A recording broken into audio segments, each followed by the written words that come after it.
Беше и позитивно чудо, да речем, и за македонското население, дури и на свестите македонци, и околу Виножито, и околу центарот, и желбата за учење македонски јазик.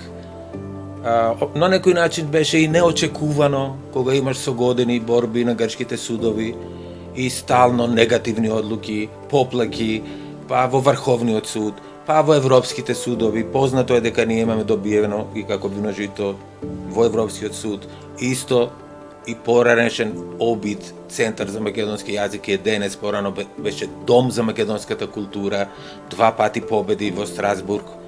И од друга страна беше поинако, да речем, и во политичка цена, но дури на судското ниво на Грција.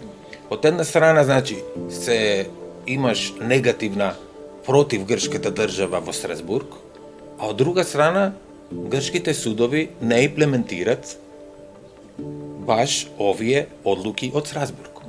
И требаше повторно, значи, ние пак да аплицираме и истиот тежок пат да го правиме на овие сите 3 нивоа на судовите.